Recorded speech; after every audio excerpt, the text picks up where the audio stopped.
അവൻ കലക്കാൻ പോണ കലക്ക് കണ്ടോ. വെള്ളാപ്പള്ളി നടേശനെ ഒരു ന്യൂനപക്ഷ വിരുദ്ധനായി, ഒരു വർഗീയവാദിയായി ചാപ്പ കുത്തിക്കൊണ്ട് അദ്ദേഹത്തെ ആക്രമിക്കുന്ന ശൈലിയിലേക്കല്ല നമ്മൾ പോകേണ്ടത്. ഇത്രയും തീവ്രമായിട്ടുള്ള ഒരു ഹിന്ദു വിരുദ്ധ സമീപനം സ്വീകരിക്കുന്ന ഇടതുപക്ഷത്തോട് വിപ്രതിപത്തിയും വിയോജിപ്പുമുള്ള ഹിന്ദു സംഘടനകൾ പോലും എന്തുകൊണ്ട് ഈ അവസാന ലാപ്പിൽ ഇടതുപക്ഷത്തിന് അനുകൂലമെന്ന് തോന്നുന്ന വണ്ണത്തിലുള്ള പ്രസ്താവനകൾ പുറപ്പെടുവിക്കുന്നു? ഇതിന്റെ കാരണമാണല്ലോ നമ്മൾ യഥാർത്ഥത്തിൽ അന്വേഷിക്കേണ്ടത്.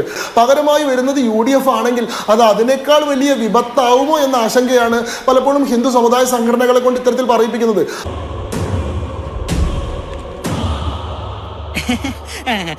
എന്ന് പറയുന്ന നിരോധിതമായിട്ടുള്ള രാജ്യവിരുദ്ധ പ്രവർത്തനം നടത്തുന്നതിന്റെ പേരിൽ നിരോധിക്കപ്പെട്ടിട്ടുള്ള സംഘടനയുടെ രാഷ്ട്രീയ ആമായിട്ടുള്ള SDPIയുടെ, അതേപോലെ തന്നെ മൗദൂദിയുടെ ഇന്ത്യയെ ഒരു ഇസ്ലാമിക രാഷ്ട്രമാക്കണം, ശരിയ നിയമത്തിന് കീഴിൽ കൊണ്ടുവരണം എന്ന് പ്രഖ്യാപിക്കുന്ന മൗദൂദിയുടെ ജമാഅത്തെ ഇസ്ലാമിയുടെ രാഷ്ട്രീയ സംഘടനയായിട്ടുള്ള വെൽഫെയർ പാർട്ടി പോലെയുള്ള സംഘടനകളുടെ പിന്തുണയും അവരുടെ പൂർണ്ണമായിട്ടുള്ള പങ്കാളിത്തവും നിർലജ്ജം സ്വീകരിച്ചുകൊണ്ട് അവരെ കൂടി മുന്നണിയുടെ ഭാഗമാക്കിക്കൊണ്ട് തെരഞ്ഞെടുപ്പിനെ നേരിടുകയും തെരഞ്ഞെടുപ്പിൽ ജയിക്കുകയും ചെയ്യുന്ന ഈ പറയുന്ന UDFന്റെ രാഷ്ട്രീയ ശൈലി കാണുന്ന സമയത്ത് ഇവർ അധികാരത്തിൽ വന്നു കഴിഞ്ഞാൽ കേരളത്തിൽ ന്യൂനപക്ഷ ഭരണമാണോ സംഭവിക്കാൻ പോകുന്നത് എന്ന ആശങ്കയാണ്.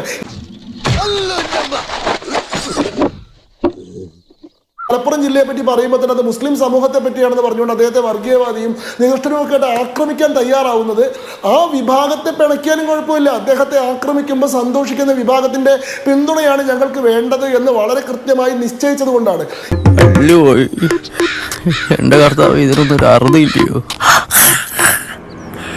മലപ്പുറം ഒരു പച്ചപ്പാടം എന്നായിരുന്നു മലയാള മനോരമയിലെ ഒന്നാമത്തെ പേജിലെ വാർത്ത.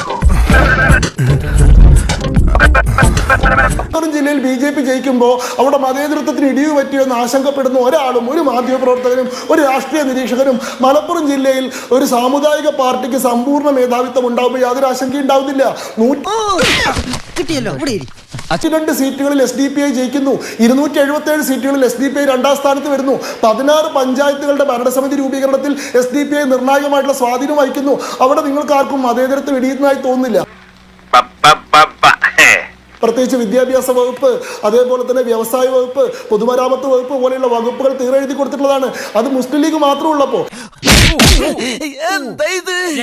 വലിയ വട വാങ്ങിച്ചു. ലീഗും SDPIയും ജമാഅത്തിന്റെ വെൽഫെയർ പാർട്ടിയും കൂടി ചേർത്തിട്ടുള്ള ഒരു മുന്നണി വരുമ്പോൾ അതിന്റെ അർത്ഥം എന്ന് പറയുന്നത് മണി മസിൽ ഐഡിയോളജി മൂന്നും കൂടി ഒന്നിച്ചു വരുമ്പോൾ അവർ നിയന്ത്രിക്കുന്ന ഭരണം എങ്ങനെയാവുന്നുള്ള ആശങ്ക സ്വാഭാവികമായിട്ട് ഇവർക്കുണ്ട്. അപ്പൊ